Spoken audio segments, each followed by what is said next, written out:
Good day everyone. Bago ang lahat, magpailasa ako. Ako si Junior Purugoy from Block 3P, third year criminology student. And this is my topic sa akong report, provision on driver license. Okay. Sa provision on driving license, mao na iyang concept or idea.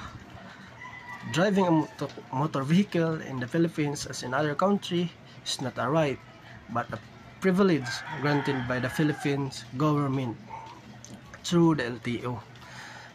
This means na diri kuno sulod sa Pilipinas is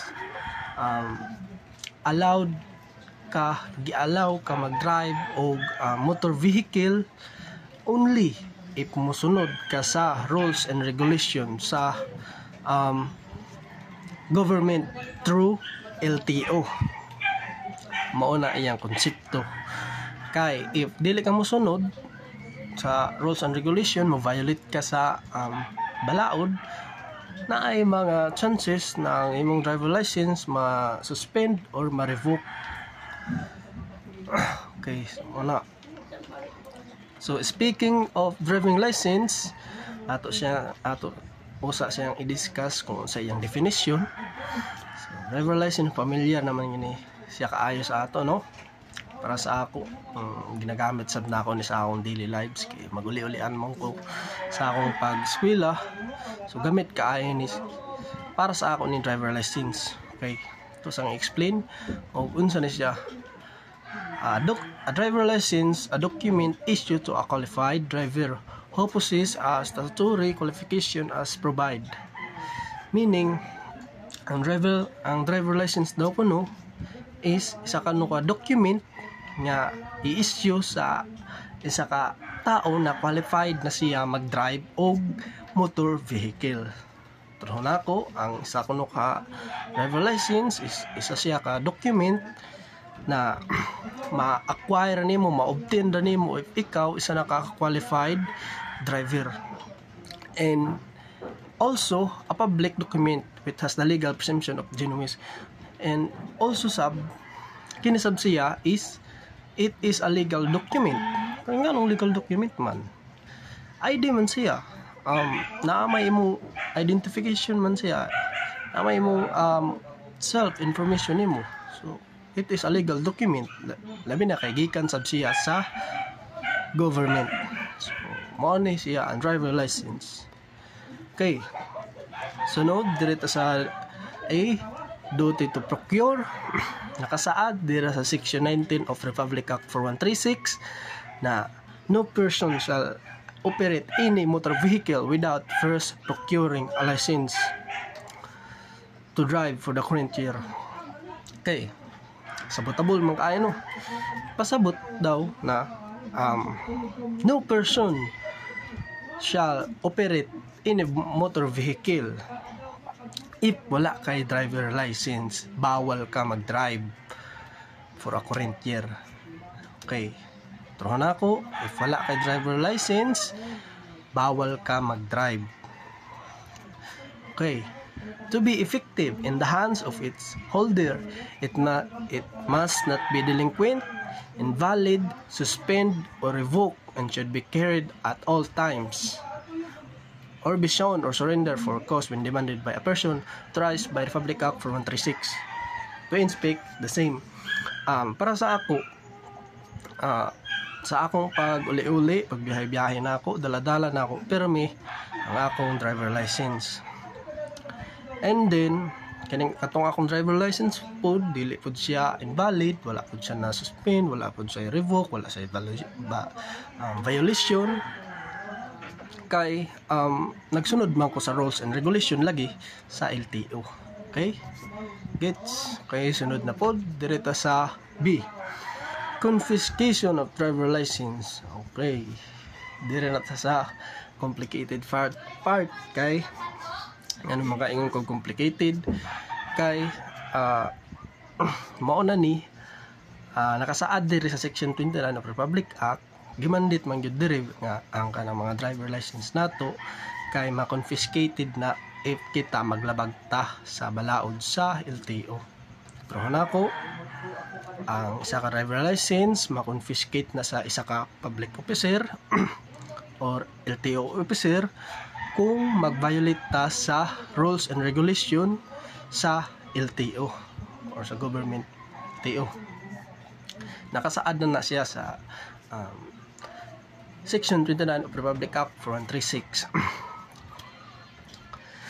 Okay, when a driver license is confiscated for any reason, the traffic enforcer must have issue a receipt. So, kanang ticket or receipt, kanang if madakpan ka, tagaan mong ka sa isa ka public servant, no? Or public officer, tagaan ba ka kanang ticket or temporary operator permit. Kining temporary operator permit 72 hours na sab ni siya. If mulagpas na og guan, ug ma-exceed na siya og 72 hours, failure to settle na. Kibali, naa nay chance nga ang imong driver license ma-suspension na siya or ma-revoke.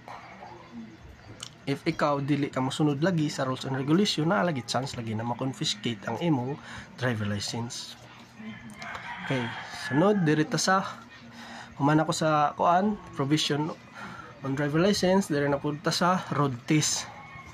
Road test na sa ta. Okay, road test. The actual road test will be undertaken under the auspice of a driving skill rater. Okay, sa dire ko no siya banan ka sa driving skill rater pag road test. Kaya para i-rate ang imong skill sa pag-drive kung balo na ba ka sa tanan part ug unsay works sakyanan sa vehicle na imong drivean. So mao ni siya dire sa road test. So during the road test, the applicant will be rated according to proficiency on the following aspect. Okay, mao ni siya dire: A, that the applicant is aware of and capable of performing a check on the primary component of the vehicle, such as engine, the tires, the battery, light, windshield, wipers, brake, transmission, and clutch, etc. Part niya sa sakyanan. Ang part niya sa sakyanan na dapat nimo ma-aware ka kung unya kabalo ka kung unsay works adtong mga part sa sakyanan. So mo ni siya diri sa A. Diri pud sa B, proper use and correct position of the hands on the steering wheel, meaning ug magunit kuno ka og kanang kuan sa steering wheel, dapat naka-proper position, dili mag ana-ana didto, mag ana-ana dili. So dapat yun siya naka-proper position, like sa mga standard position makita nato sa mga movie na mga normal review ng mga drive mga ana-ana. Okay, so next is there is a C, proper engine control and use of the gear shift level and the foot pedals.